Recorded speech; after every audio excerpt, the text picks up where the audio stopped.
श्री स्वामी समर्थ. आपल्याच्या या व्हिडिओमध्ये आपल्या सर्वांचे मनापासून स्वागत. आम्ही आमच्या चॅनेलवर आज तुमच्यासाठी स्वामी समर्थ आणि श्री विठ्ठलाची एक कथा घेऊन आलो आहोत.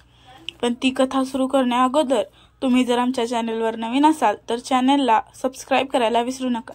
आणि ही कथा तुम्हाला आवडल्यास लाईक, शेअर आणि कमेंट नक्की करा. चला तर मग सुरू करूया. भगवंताच्या लीला अगाध आहेत.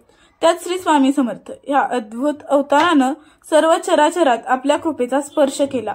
परंतु एक गोष्ट अत्यंत प्रसिद्ध आहे, ती म्हणजे श्री स्वामी समर्थ व श्री विठ्ठल यांचं विलक्षण नातं. ही गोष्ट आहे विश्वासाची, भक्तीची आणि भगवंताच्या साक्षात अनुभूतीची.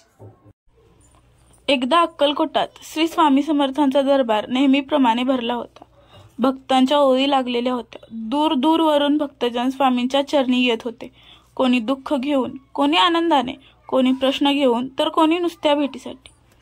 त्यावेळी एक साधा शुद्ध अंतकरणाचा भक्त नामदेवराव मोठ्या भक्तिभावाने स्वामींना वंदन करायला आला. हात जोडून तो म्हणाला, स्वामी महाराज, मला श्री विठ्ठलाचे दर्शन व्हावे अशी फार इच्छा आहे, पण मी पंढरपूरला जाऊ शकत नाही. माझ्या नशिबी त्या पांडुरंगाचं प्रत्यक्ष दर्शन आहे का? स्वामी हसले. त्यांच्या चेहऱ्यावर एक विलक्षण तेज पसरलं. स्वामी म्हणाले, नाम्या, ज्याच्या अंतकरणात विठ्ठल असतो त्याला पंढरपूर दूर नाही लागत. थांब, तुला आजच पांडुरंगाचं दर्शन घडवतो. सर्व दरबार विस्मयचकित झाला. स्वामी समाधी अवस्थेत गेले. वातावरणात एकदम पवित्रता आली. स्वामींच्या अदृश्य संकल्पाने त्या क्षणी तिथेच एका तेजस्वी रूपात विठ्ठल उमटले. काळसर रंग, गंधाचे ललाटावर तिलक, रेशमी वस्त्र आणि दोन्ही हात कमरेवर ठेवले, अगदी जसे विठोबा मंदिरात दर्शन देतात तसं. नामदेवरावाच्या डोळ्यांवर विश्वास बसेना. त्याचं हृदय प्रेमाने आणि कृतज्ञतेने भरून आलं. अश्रूंनी त्याचे डोळे भरले. तो ताबडतोब विठ्ठलाच्या चरणी लोटांगण घालायला धावला. त्या दिवशी त्या भक्ताला आणि तिथे उपस्थित सर्व भक्तांना स्वामी समर्थांच्या कृपेने पांडुरंगाचं प्रत्यक्ष दर्शन घडलं. सर्वांनी भजन सुरू केलं. पांडुरंग हरी, विठ्ठल हरी, जय जय विठ्ठल. तबला, मृदंग, टाळांचा आवाज गुंजू लागला होता. हवेत चैतन्य भरलं.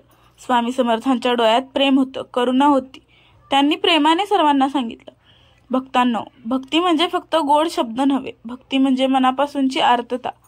ज्याचं हृदय विठ्ठलाने भरलेलं आहे त्याला दूर जावं लागत नाही. विठ्ठल त्याच्यासाठी स्वतःहून चालत येतो. त्या दिवशी सर्वांनी अनुभव घेतला की स्वामी समर्थ हेच साक्षात दत्तात्रय आहेत आणि त्यांच्या इच्छेनेच भगवंत साकार होतो. ही गोष्ट आपल्याला शिकवते की जेव्हा मन शुद्ध होतं, जेव्हा प्रेम खरं असतं आणि श्रद्धा अढळ असते, तेव्हा भगवंत स्वतः येतो. मग अंतर मिटतात, काळ वेळ संपतो. श्री स्वामी समर्थ हे फक्त गुरु नव्हते, ते साक्षात देव होते. त्यांच्या कृपा आशीर्वादाने सामान्य माणसालाही ईश्वराची अनुभूती मिळते. आजही जर आपण स्वच्छ हृदयाने, निष्कलंक भावनेने स्वामी समर्थांचा शरण स्वीकारला तर पांडुरंग, दत्तात्रय आणि स्वामी समर्थ सगळे एकरूप होऊन आपल्या जीवनात प्रेमाचा, आशीर्वादाचा वर्षाव करतील. कारण तेच म्हणतात, भक्ताच्या हाकेला आम्ही धावून येतो.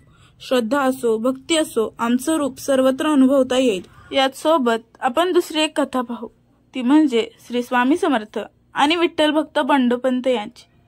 अक्कलकोट नगरीत एक वृद्ध विठ्ठल भक्त बंडोपंत राहत होते. त्यांचं जीवन अत्यंत साधं होतं. वय झालं होतं, शरीर थकलं होतं, पण त्यांच्या मनात मात्र अखंड विठोबाच्या नामाचा ध्यास होता. बंडोपंत दररोज स्वामी समर्थांच्या दर्शनासाठी अक्कलकोटच्या दरबारात येत. ते नेहमी पायथ्याशी बसून मोठ्या प्रेमाने विठ्ठल विठ्ठल म्हणत बसत. स्वामी समर्थ त्यांच्याकडे पाहून हसत.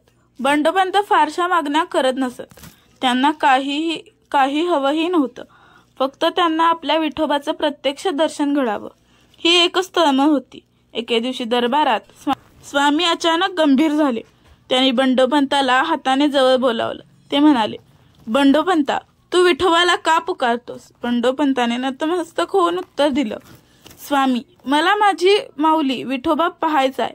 माझं जीवन विठ्ठल नामात संपावं हीच इच्छा आहे. स्वामी समर्थ मंद हसले. ते म्हणाले, ठीक आहे, उद्या सकाळी प्रथम प्रभात बेला तुला विठोबा भेटणार आहे, दरबारातच. सगळ्या दरबारात एक हल्लोकल्लोळ झाला. प्रभात झाली. सर्व भक्त दरबारात जमा झाले. बंडोपंत देखील दरवाजात उभा होता, डोळ्यात श्रद्धेचे पाणी भरून. स्वामी समर्थांनी आपल्या कमल मंडलातून काही थेंब बंडोपंतच्या डोक्यावर टाकले। त्या क्षणी चमत्कार घडला।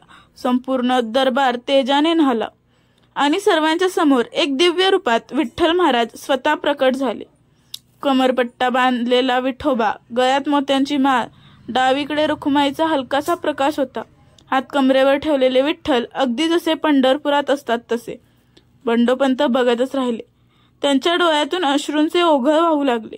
ते विठोबाच्या चरणी लोळण घेत राहिले।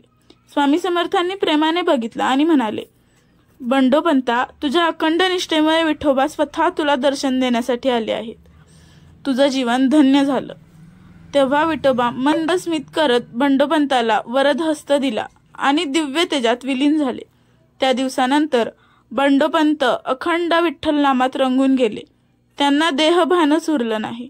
अखेर त्यांनी श्री स्वामी समर्थांच्या चरणी समाधी घेतली। या कथेचा भावार्थ म्हणजे अखंड श्रद्धा आणि भक्तीनेच परमेश्वर साकार होतो। स्वामी समर्थांसारखे सद्गुरू भक्तांच्या इच्छा पूर्ण करतात।